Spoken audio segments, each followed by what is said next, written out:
Welcome to the official YouTube channel for the Colin Cowherd podcast. Go on, hit the subscribe button. There you go, right down there. You want to be among the first to hear my weekly takes, NFL, college football, more, right there.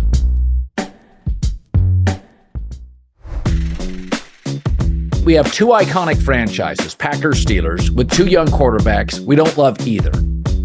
But I will say this. Jordan Love makes throws to his young receivers on calls by the coaching staff where it feels as if they trust him, that they're going to let him make some big throws in big spots. He was good on third down today, 7 of 14. I thought the play calling was at times aggressive. He threw for over 300 yards. Now it's the Chargers. It is the worst coach defense with Brandon Staley, arguably for their talent in the league. But before we get into Brandon, I do think Jordan Love, I really think we have to acknowledge Packers have done a good job through the years, John, of drafting and developing players. They don't pick offensive players in the first round. Love was an exception. But I do see he'll never be Burrow accurate. That's not what he is. He's not going to throw it like Stafford or Josh Allen. But Jordan Love, I don't see anything with Pickett. I see something with Jordan Love. What is it? Well, I think when he was coming out, you had to look at him like a poor man's Josh Allen. His stats weren't very good at Utah State. It was all the raw physical tools. He is much more talented than Kenny Pickett. Stronger arm, better athlete. But like you said, I mean, there'll be a guy flying down the sideline and he'll overthrow him.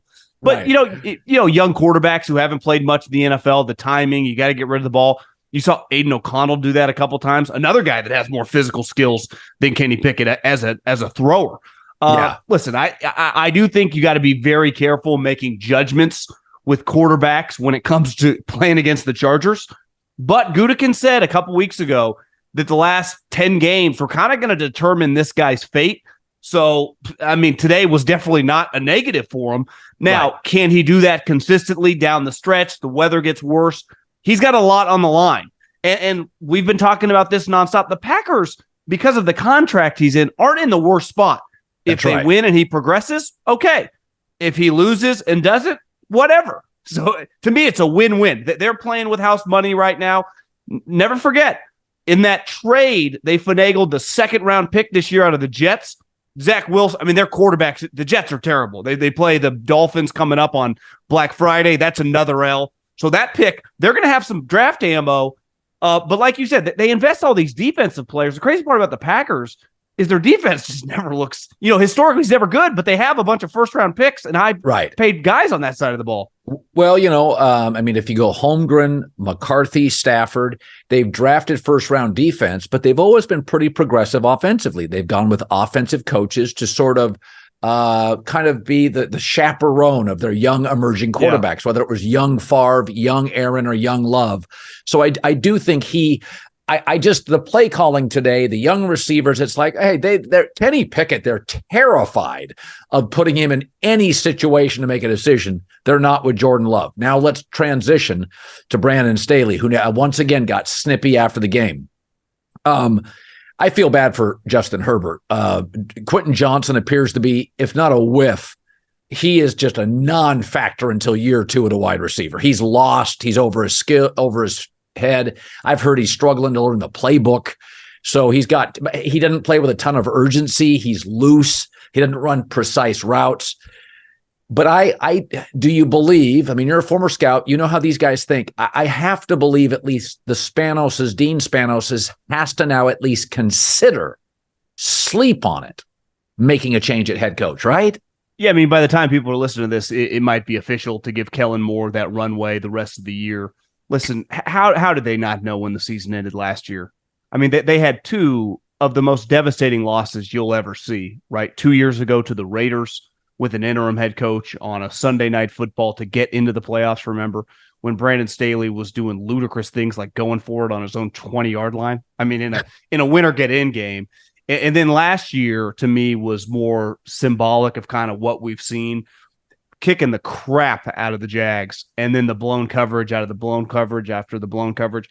Today, and this is what I say when I preface by saying we got to be careful about the Jordan Love. Guys are kind of wide open against the Chargers. No team consistently blows coverages, especially in big spots.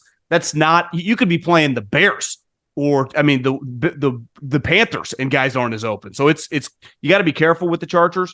But to me, the snippiness, you just don't get to act like that if you're not Bill Parcells, Belichick, Andy Reid. Like, I mean, what are you doing? And I think it reflects. He knows. I mean, this plane flight ride home has to be extremely uncomfortable. Who knows? By the end of the day tomorrow, he's not going to have to clear out his locker. And let's face it, I think Joey Bosa might have torn his Achilles. I mean, this franchise right now is in major shambles for having a really good high-end quarterback. It's kind of sad. It really is. You got to feel for, just I don't know how many of them there are, but I actually know a decent amount from San Diego Charger fans.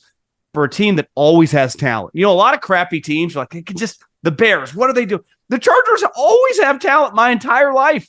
I mean, back to the Drew Brees early days, to the Phillip Rivers days, to this team over the last 3 or 4 years.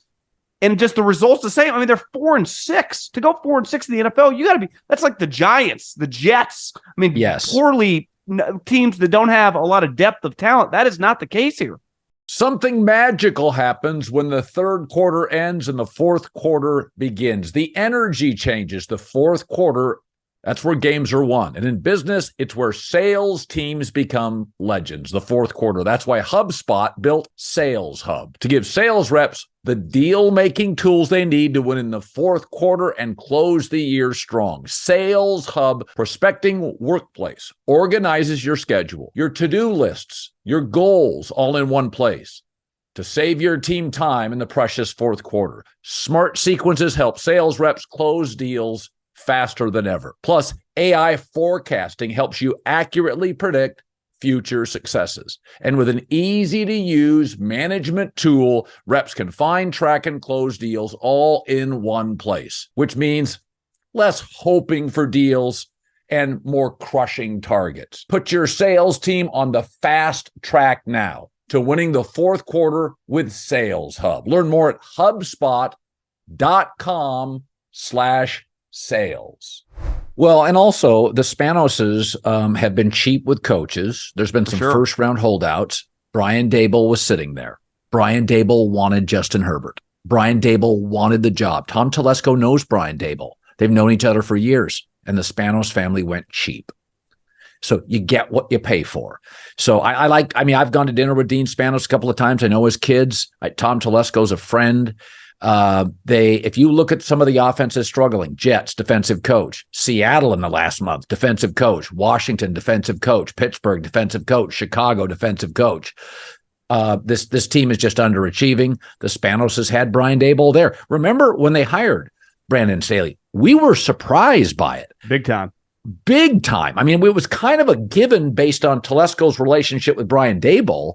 And all my guys in the league, again, you're a former NFL scout. My guys in the league were all like, oh, Daboll's great. Eric Mangini, whether we're at dinner or we're on the air, has said, like, I will vouch for Brian Daboll. He knows him very well. He's like one of the smartest guys I've ever had the pleasure to be around. So I look at the Chargers and I think to myself, we can always blame this or that. The Spanos family had an opportunity to go to Brian Daboll. It probably, because Staley's probably one of the cheapest coaches in the league. It has to be. And so the other thing to consider, John, if you give it to Kellen Moore, you can kick the tires on Kellen Moore as a head coach. You just figure out in the last doesn't that make sense to you? Well, but even if we rewind, 11 months, they had the opportunity. I don't know if they would have had to pay as much that the Denver Broncos paid to get Sean Payton to come get that job. Didn't he love L.A.? He was right. Yeah. It was clear that he would have loved to work with Justin Herbert.